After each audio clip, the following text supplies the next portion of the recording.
Hello students. Once again I welcome you all to the e-learning platform by the Automobile Engineering Department of BSIET. Up to now we have covered unit number first, that is the engineering materials, then unit number 3 foundry, and unit number 5 basic machine tools. So unit number 2 and 4 are remaining. So in from today's lecture we'll start with the unit number 4, that is the fundamentals of machining. So in this chapter we have to see the chip formation, their mechanism, their types, and about the cutting tools and cutting fluid. So let's start with the video. What do you mean by chip and what is the mechanism of chip formation?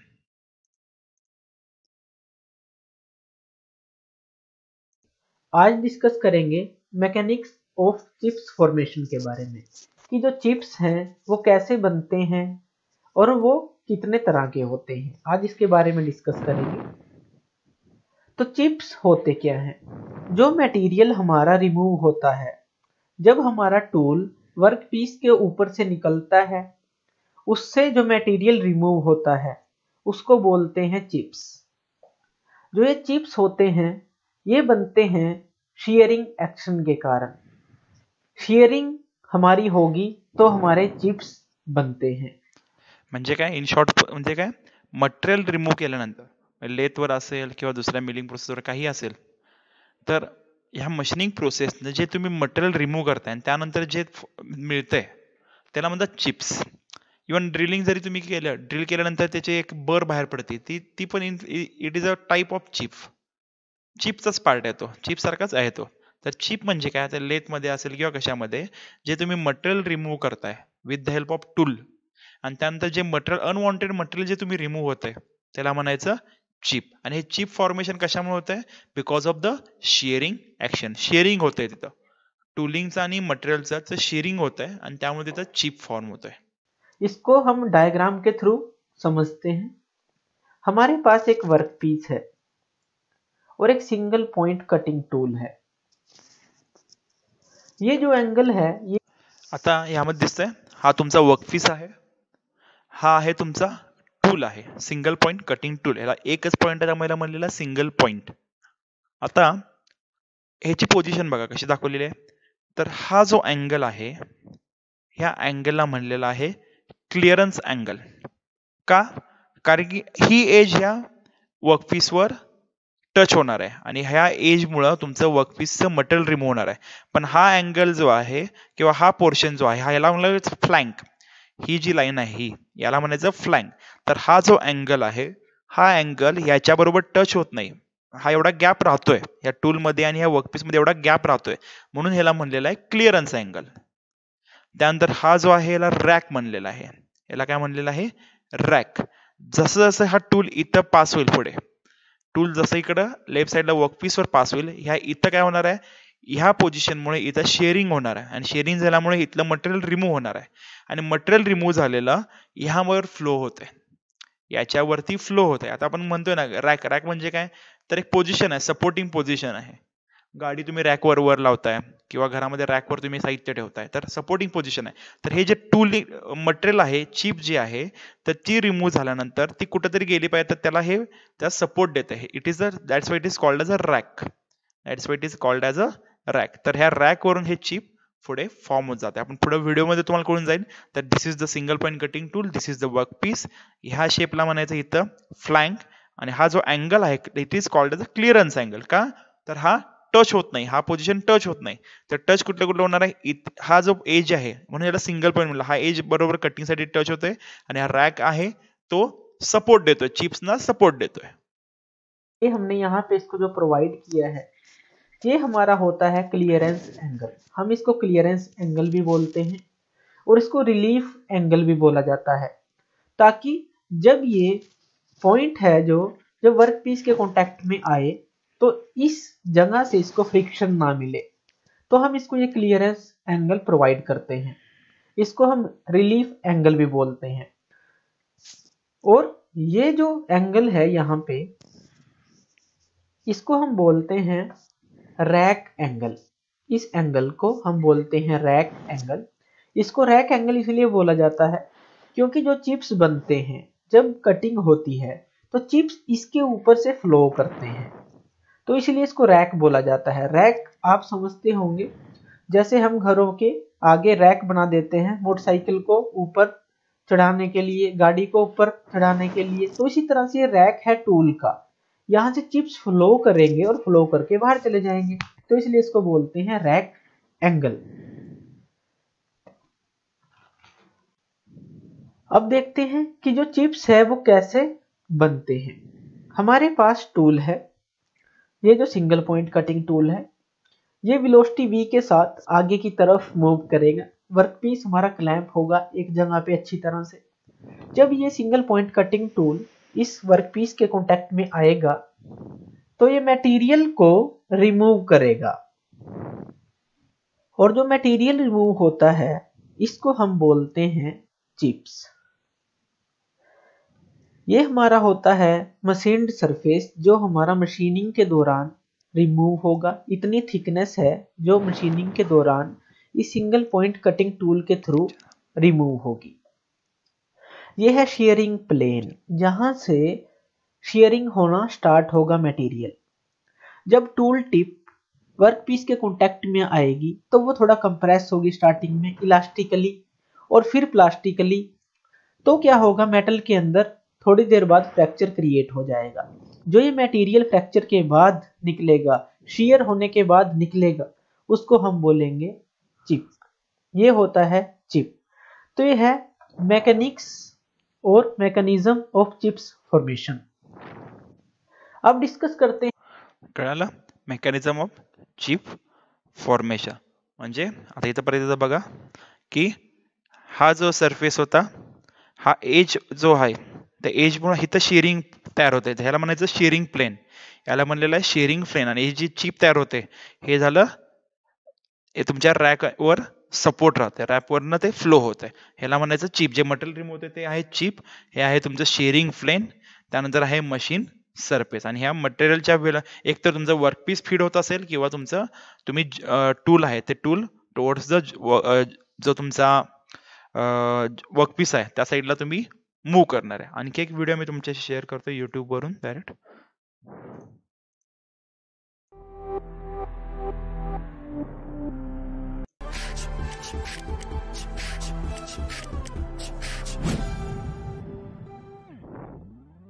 Mechanism of metal cutting. In this video, we are going to discuss about the mechanism of metal cutting. Consider a workpiece and tool. During machining, cutting tool exerts a compressive force on the workpiece. During machining cutting tool, हे जे cutting tool आहे ते ह्या work पीसवर compressive force जे आहे ते produce करतोय। हे जे दिसतंय इथं तुम्हाला व्हिडिओमध्ये, हे झालं चिप। आता इथं दिसतंय तुम्हाला हा angle, this is called as a clearance angle. हा क्लिअरन्स, हा सपोर्ट कुठं टच झालाय का ह्या वर्कपीसवर, नाही। प्लस हा जो आहे हा रॅक आहे, हा चिपला सपोर्ट करतोय। आणि इथं जर 90 डिग्री जर लाईन मारली तर जो अँगल तयार होतो त्याला म्हणले रॅक अँगल, हा जो आहे तो क्लिअरन्स अँगल, आणि ह्याला म्हणलेला आहे फ्लँक। ठीक आहे। Tool, workpiece, chip, tool face, shiny surface, rough surface, flank, relief or clearance angle, shear angle, rake angle. Sheared material flows along the cutting tool face are called chip.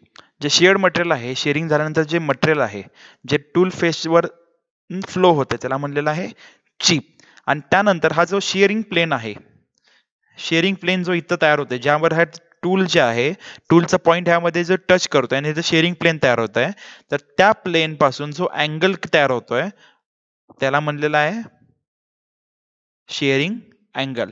ह्या ज्या अँगलला जे म्हणलेलं आहे ह्याला म्हणलेलं आहे शेअरिंग अँगल. तर 3 angle इथं महत्वाचे आहेत. एक आहे शेअरिंग अँगल, शेअरिंग प्लेन पासून आणि हॉरिझॉन्टल लाईन मध्ये हा अँगल तयार होतोय. त्यानंतर हॉरिझॉन्टल लाईन आणि हा जो फ्लँक आहे ह्यामधला जो गॅप आहे त्याला रिलीफ अँगल किंवा क्लिअरन्स अँगल म्हणतात.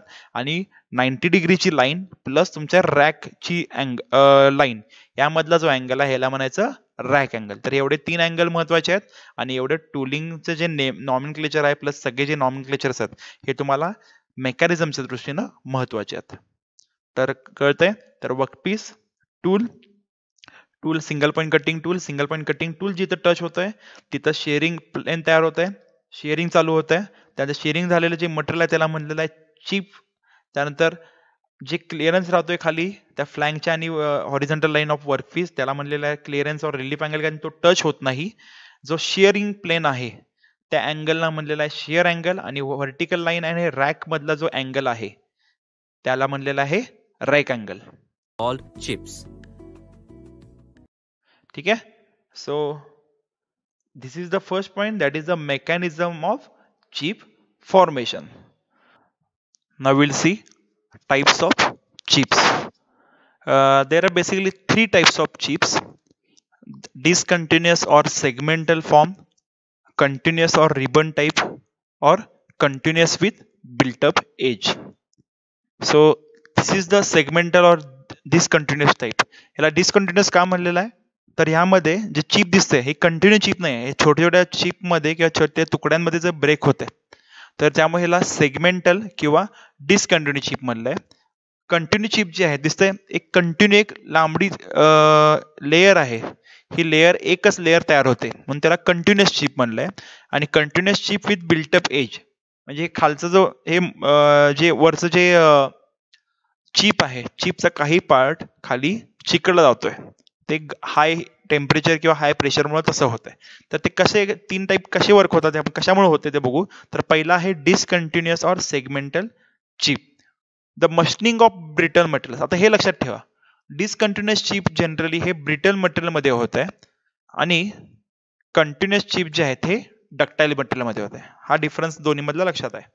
तर डिसकंटिन्युअस चिप जे आहे ते ब्रिटल मटेरियल आणि कंटिन्युअस विथ बिल्टअप एज जे आहे ते डक्टाइल मटेरियल किंवा कंटिन्युअस चिप जे आहे ते डक्टाइल मटेरियल मध्ये तुम्हाला बघायला मिळतात. तर discontinuous chips related machining of brittle material produces this types of chips. Brittle मटेरियलला जर मशीनिंग केलं तर अशा टाइपचे चिप्स तुम्हाला बघायला मिळणार आहेत. Small fragments are produce because of the lack of ductility of material. Ductility ह्याची कमी असल्यामुळे तुम्हाला छोटे छोटे पार्टिकल्स तुम्हाला इथं बघायला मिळतील. Friction between tool and chip reduces resulting in better surface finish. म्हणजे friction between the tool and chip reduce. ह्यामध्ये काय होतंय आता हे तुकडे पडतात त्यामुळं ह्या टूल मधलं आणि ह्या चिप मधलं जे फ्रिक्शन आहे ते कमी झालंय. आता ह्यामध्ये बघा हे कंटिन्यू तुम्हाला इथं कॉन्टॅक्ट मध्ये आहे त्यामुळं सरफेस फिनिश जो आहे तो तुम्हाला ह्यामध्ये जास्त मिळणार आहे जेणेकरून कारण की इथं तुमचा कॉन्टॅक्ट कमी आहे पण इथं कॉन्टॅक्ट जास्त असल्यामुळे तुम्हाला surface finish as compare to this तुम्हाला कमी आहे. आता हे डिसकंटिन्यू चिप्स कशामुळे येतात कुठे येतात तर जिथं तुमचा डेप्थ ऑफ कट जास्त आहे एकदम मोठा घेतलाय किंवा स्पीड तुमचं कमी आहे ह्या केसमध्ये तुम्हाला डिसकंटिन्युअस चिप्स तुम्हाला बघायला मिळतात. म्हणजे कसं डेप्थ ऑफ कट म्हणजे काय तुम्हाला आता हा पाहत आहे हा टूल आता इथून कट करतोय तर हा समजा मी अजून खाली घेतला जर फीडचा डेप्थ ऑफ कट आहे तो खालून घेतला तर ह्या केसमध्ये तुम्हाला डिसकंटिन्युअस चिप्स बघायला मिळतील. ह्याचं स्पीड कमी असताना सुद्धा तुम्हाला डिसकंटिन्युअस चिप्स बघायला मिळतील. Continuous chips machining of ductile materials produces this types of chips. मग अशी ब्रिटल होतं डिसकंटिन्युअसला कंटिन्युअस मध्ये ductile material. Continuous fragments are produce because of high ductility of the material. ह्यामध्ये हाय डक्टिलिटी असते त्यामुळे कंटिन्युअस चिप फॉर्म होते. Chips are difficult to handle. आता मोठ्या मोठ्या लांबड्या लांबड्या चिप्स असतील आता तुकडे झालेले चिप्स तुम्ही गोळा करू शकता पण लांबड्या लांबड्या चिप्स ज्या आहेत मोठ्या मोठ्या मशीनिंगच्या त्या तुम्हाला हँडल करायला अवघड जातं कारण लांबड्याच्या लांबड्या त्याची तार वगैरे मोठी तयार होते ते तुम्हाला हँडल करायला परत त्याची स्क्रॅप करायला तुम्हाला ते अवघड जातं. त्यानंतर discontinuous chips with built up edge. When machining ductile materials, condition of high local temperature and extreme pressure in the cutting zone and also high friction in the tool chip interface may cause the work material to adhere or weld to the cutting edge of the tool forming built up edge. म्हणजे जेव्हा cutting करताना जेव्हा हा tool इकडे pass होणार आहे, tool जेव्हा pass होणार आहे तेव्हा काय होणार आहे, इथं हाय टेम्परेचर, हाय प्रेशर आणि एक्स्ट्रीम प्रेशर आणि प्लस फ्रिक्शन असणार आहे. त्यामुळे काय होतंय, त्याच्यामुळं मे कॉज वर्क मटेरियल, जे वर्कचं मटेरियल आहे टू अधेअर, जॉईन होते कशाला, or weld to the cutting edge of the tool. ह्या कटिंग एजला काय होतं, इथं चिकटून राहते, कटिंग एजला चिकटून राहते. बिल्टअप एज ऑन टूल आणि बिल्टअप एज ऑन वर्कपीस. तर त्याला म्हणायचं cutting continuous chips with built up edge. Built-up edge changes its size during the cutting operation. It protects the cutting edge, but it changes the geometry of the tool. Tool ची geometry change होते यामध्ये. Tool condition tending to promote the formation of built-up edge includes low cutting speed. एक तर low cutting speed असणार आहे तुमचं. त्यानंतर rack angle जो मग सांगितला होता, जो अँगलचा आणि व्हर्टिकल लाईन मधला अँगल आहे, तो रॅक अँगल सुद्धा कमी असणार आहे. स्पीड हाय असणार आहे, एकदम हाय स्पीडचं फीड असणार आहे. आणि लॅक ऑफ कटिंग फ्लुइड, इथं कटिंग फ्लुइड जर कमी, आता इथं मग कशामुळे होतंय म्हणून सांगितलं तर हाय टेम्परेचर आणि हाय प्रेशरमुळे इथं हे बिल्टअप एजेस तयार होतात. मग ह्याचं रिझन काय असणार आहे, तर हे मेन रिझन असणार आहे की कटिंग फ्लुइड जे वापरलं जातं, काही मशिनिंगला कटिंग फ्लुइड वापरलं जातं जे कुलिंगसाठी, तर ते कटिंग फ्लुइड जे आहे ते इथं कमी वापरलं गेलं, त्यामुळे सुद्धा बिल्टअप एजेस जॉईन झाले. तर पहिलं होतं डिसकंटिन्युअस और सेगमेंटल, त्या म्हणजे ह्या डिसकंटिन्युअस छोट्या छोट्या चिप्स मध्ये फॉर्मेशन होते, हे ब्रिटल मटेरियल मध्ये होते. आणि कशामुळे होते तर डेप्थ ऑफ कट मोठा आहे, स्पीड कमी आहे. त्यानंतर कंटिन्युअस चिप कशामुळे होते तर इट इज डक्टाईल मटेरियलचा, वरचं होतं ब्रिटलचं, हे डक्टाईल मटेरियलचं होतंय.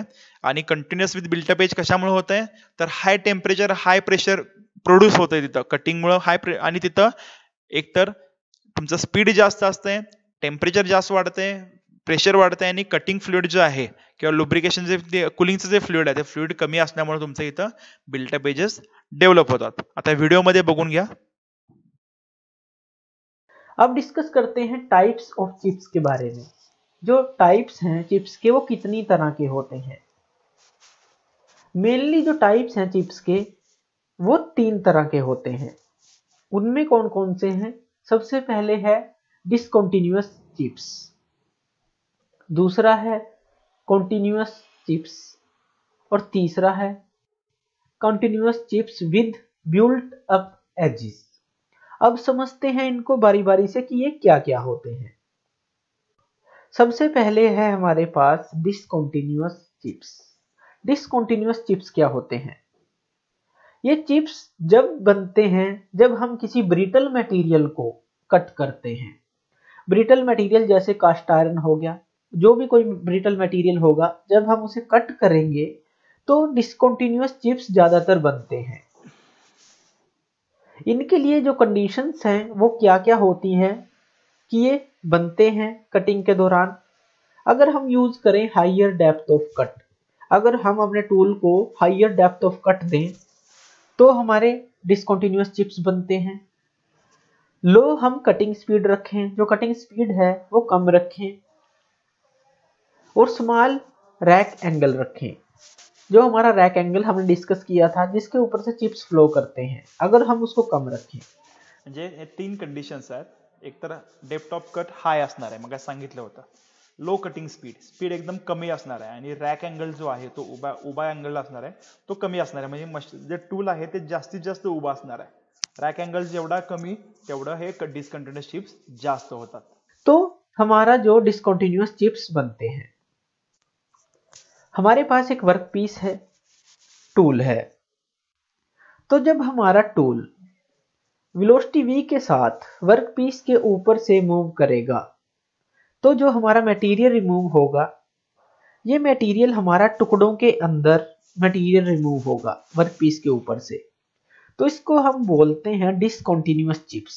ये डिसकंटिन्यूअस मतलब ये टुकड़ों के अंदर बनेगा, छोटे छोटे टुकड़े टूट के बिखर जाएंगे, तो इनको बोलते हैं हम डिसकंटिन्यूअस चिप्स. इनको इकट्ठा करना आसान होता है, सफाई करना भी इनकी आसान होता है. तो जब भी ब्रिटल मटेरियल को हम कट करते हैं तो इस तरह के छोटे छोटे टुकड़ों में डिसकंटिन्यूअस चिप्स बनते हैं. ये होता है मशीन्ड सरफेस, जो हमारी थिकनेस है, जो मशीनिंग होगी और कहां से चिप्स बनेंगे, शेयरिंग प्लेन से। तो इस तरह से डिसकंटिन्यूअस चिप्स बनते हैं। दूसरा है हमारे pass continuous chips. Continuous chips क्या होते हैं? ये चिप्स तब बनते हैं जब हम किसी डक्टाइल मटेरियल को कट करते हैं, जैसे कि स्टील हो गया। जब हम उसे कट करेंगे तो एक लंबी वायर सी निकलेगी, टुकड़ों में जो हमारा मटेरियल रिमूव नहीं होगा, एक लंबी वायर सी निकलती रहेगी कंटिन्यूअसली, तो उसको हम कंटिन्यूअस चिप्स बोलते हैं। जो इसके लिए कंडीशंस हैं कंटिन्यूअस चिप्स के लिए, वो कौन कौन सी हैं? अगर हमारे चिप की थिकनेस है वो स्मॉल हो, वो तो होगी क्योंकि हम टक्टाइल मटेरियल को जब कट करेंगे तो चिप की जो थिकनेस होगी हमेशा स्मॉल होगी। हायर कटिंग स्पीड हो, जल्दी से जल्दी हम कट कर रहे हो मटेरियल को। और लार्ज नेगेटिव रैक एंगल हो।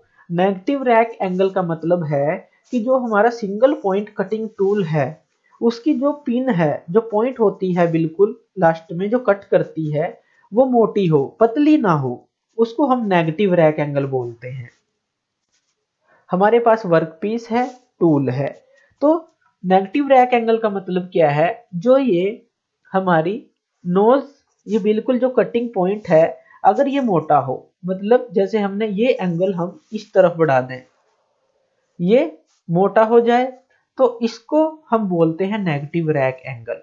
अगर इसको हम इस साइड राइट साइड की तरफ बढ़ाते चले जाएंगे एंगल को, उसको बोलेंगे पॉजिटिव रैक एंगल, जिससे हमारी जो ये पिन पॉइंट है वो थिन हो जाएगी, बहुत ही पतली, लेकिन कमजोर हो जाएगी। तो हमें ये रैक एंगल डिसाइड करना पड़ता है अकॉर्डिंग टू कंडीशन। तो नेगेटिव रैक एंगल का मतलब क्या है? इस पिन को हमें, इस जो पॉइंट है इसको मोटा करना है, सपोर्ट देनी है इसको, तो ये हमारा राइट से लेफ्ट की तरफ एंगल आएगा, तो ये इस तरह से मोटा हो जाएगा, जो इसका पिन पॉइंट है उसको अच्छी सपोर्ट मिलेगी। तो यह है नेगेटिव रैक एंगल। तो जब हमारा टूल मूव करेगा वर्क पीस के ऊपर से, तो जो चिप्स फॉर्मेशन होगी वो एक कंटिन्यूअसली होगी, इसके अंदर कोई टुकड़े नहीं होंगे। तो एक कंटिन्यूअस, एक वायर सी या मटेरियल कंटिन्यूअसली रिमूव होता रहेगा, ये कहीं से टूटा नहीं होगा, तो इसको बोलते हैं कंटिन्यूअस चिप्स। जो हमारा टुकड़ों में नहीं होगा, कंटिन्यूअसली निकलता चला जाएगा, तो ये है हमारा कंटिन्यूअस चिप्स। तीसरा है हमारा कंटिन्यूअस चिप्स विद बिल्ट अप एजेस। ये क्या होता है? ये चिप्स तब बनते हैं अगर हम किसी डक्टाइल मटेरियल को, जिसका कोफिशिएंट ऑफ फ्रिक्शन बहुत ज्यादा हो, उसको कट करें। कोफिशिएंट ऑफ फ्रिक्शन मतलब कि अगर हम टूल और वर्कपीस को कांटेक्ट में ला रहे हैं और उन दोनों के बीच में इतना फ्रिक्शन क्रिएट हो रहा है कि उनके बीच में एक मेल्टिंग पॉइंट, एक वेल्डिंग जॉइंट जैसा क्रिएट हो जाए, वेल्डिंग हो जाए, तो उसको हम बोलते हैं कि इसका हायर फ्रिक्शन है, जिससे काफी ज्यादा हीट निकलेगी, उसको बोलते हैं हम कोफिशिएंट ऑफ फ्रिक्शन। उसका जो मीन्स वो बहुत ज्यादा है, तो वो काफी ज्यादा हीट प्रोड्यूस कर रहा है। इसके लिए जो कंडीशंस हैं वो कौन कौन सी हैं?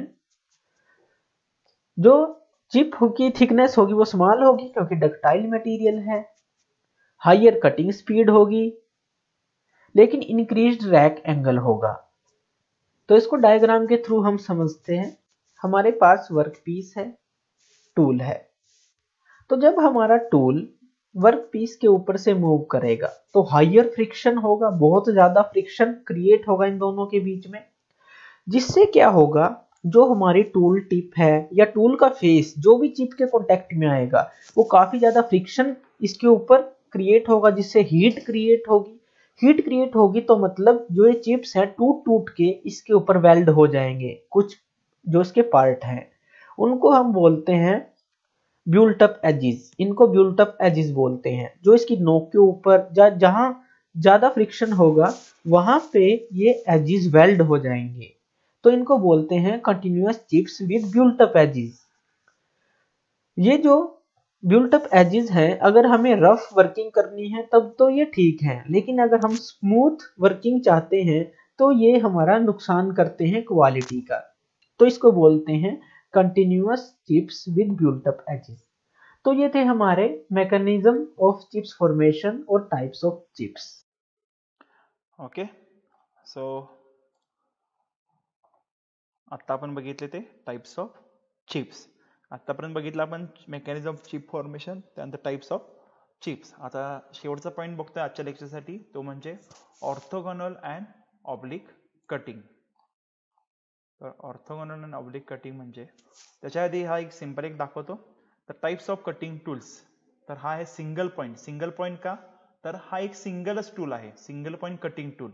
आणि मल्टी पॉईंट टूल म्हणजे असे येतात, दिसतंय रोटरी 1 2 3 4 5 6 7 8 9 10, जवळपास 10 कटिंग टूल्स इथं बसवलेले आहेत. मिलिंग कटर वगैरे जे असतात ते अशा टाईपमध्ये येतात, मिलिंग कटर्स. आणि हे लेथवरचे हे असे येतात. तर हे सिंगल पॉईंट कटिंग टूल आणि हे झालं मल्टी पॉईंट कटिंग टूल. हे जनरली मिलिंग मशीनसाठी वगैरे वापरलं जातं. ठीक आहे, कारण ह्याला मल्टिपल पॉईंट्स आहेत, त्यामुळे तुमचं वर्क डेप्थ ऑफ कट जे असणार आहे ते ह्यामध्ये जास्त असणार आहे, ह्यामध्ये तुमचं कमी येणार आहे. त्यानंतर पुढचं आहे orthogonal and oblique cutting using single point cutting tool. The two basic methods of metal cutting using the single point cutting tool are orthogonal and or 2-dimensional and the oblique or 3-dimensional. Orthogonal म्हणजे काय, तर 2 dimension मध्ये cutting करायचं आणि oblique म्हणजे 3 dimension मध्ये cutting करायचं. The orthogonal cutting takes place when the cutting face of the tool is 90 degree to the line of action. आता हा असा हा वर्कपीस आडवा आणि हा कटिंग टूल आहे. कटिंग टूल दिसतोय बरोबर 90 डिग्री मध्ये ह्याला कट करायला चाललाय. हा ऍक्च्युली त्याचं डायमीटर एवढं होतं, पण ह्या अँगलनं किंवा ह्या टूलनं काय केलंय, एवढं मटेरियल रिमूव्ह केलेलं. हा रोटेट होत असतोय, रोटेट झाल्यानं हा 90 डिग्री बरोबर असतोय. बरोबर हा अँगल जो दिसतोय हा 90 डिग्री आहे, त्यामुळे ह्याला म्हणलेलं आहे ऑर्थोगोनल टूल. तुम्ही ड्रॉइंग मध्ये शिकलाय, ऑर्थोगोनल म्हणजे 90 डिग्री मध्ये ऑर्थोग्राफिक व्ह्यू वगैरे. If, however, the cutting face is inclined at an angle less than 90 degree to the path of tool, the cutting action is known as oblique. दिसतंय 90 degree पेक्षा कमी आहे हा असा अँगल. हा जो आहे या हॉरिझॉन्टल लाईन पासून असा जर असेल बरोबर ऑफ 90 डिग्री, तर तो ऑर्थोगोनल. आणि हॉरिझॉन्टल लाईन पासून हा जो अँगल आहे, कटिंगचा अँगल आहे, तो जर तुमचा लेस दॅन 90 डिग्री असेल तर त्याला म्हणायचं ऑब्लिक कटिंग. डिफरन्स एवढाच आहे, ऑर्थोगोनलला 90 डिग्री मध्ये कटिंग टूल पास होतंय आणि ऑब्लिकला कटिंग एज जे आहे ते लेस दॅन 90 डिग्री असते. कटिंग एजच्या रिलेटेड लक्षात ठेवायचं. कटिंग एज जर 90 डिग्री मध्ये असेल बरोबर, it is called as the orthogonal. आणि कटिंग टूलचं एज जे आहे ते लेस दॅन 90 डिग्री असेल तर त्याला म्हणायचं ऑब्लिक कटिंग टूल. हा मेन त्यामधला डिफरन्स झाला.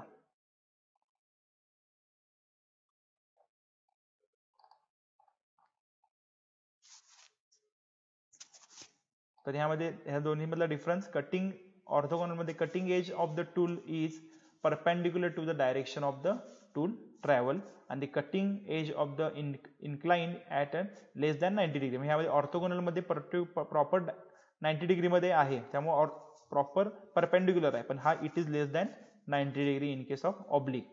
The direction of chip flow is perpendicular to the cutting edge. The chip flows on the tool face making an angle. हे बरोबर परपेंडिक्युलर आहेत आणि हे चिप फेस अँगल मध्ये जात आहेत. The chip coils is a tight flat spiral.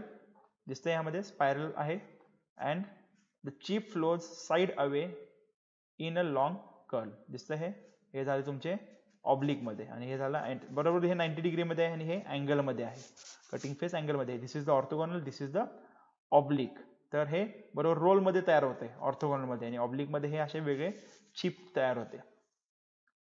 For the same feed and the depth of cut, the force which shears the metal act on a smaller area, so the life of the tool is less.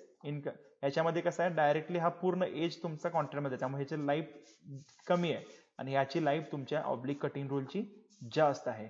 Produces sharp corner आणि produces चॅम्पर. ह्यामध्ये sharp corner तयार होतात. दिसतंय असं 90 degree मध्ये, म्हणजे sharp corner आहे, हा शार्प कॉर्नर आहे आणि हे काय होतात, एजेस तयार झालेत, प्रॉपर चॅम्पर तयार झालेत हे ऑब्लिक मध्ये. ह्या डिफरन्स लक्षात ठेवा. आणि smaller length of the cutting edge is in contact with work, आणि for the same depth of cut greater length of cutting edge is contact. यामध्ये एज जो आहे तो कमी आहे, यामध्ये एज जो आहे तो जास्तीत जास्त कॉन्टॅक्ट मध्ये येतोय. तर हा झाला दोन्ही मधला डिफरन्स. आता तो सुद्धा मी एक युट्यूबच्या व्हिडिओ मार्फत तुम्हाला दाखवतो.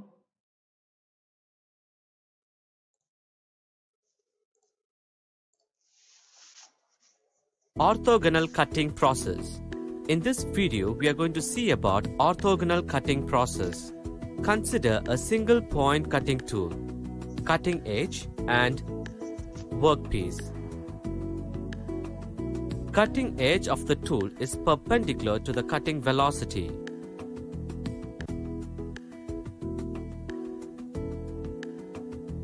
Chip.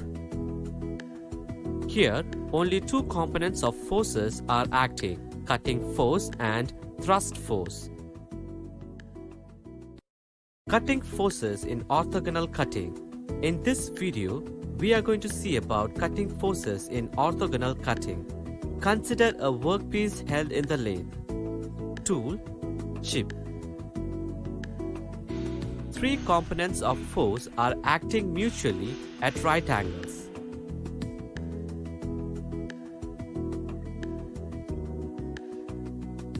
Resultant force R is equal to square root of fx square plus fy square plus fz square.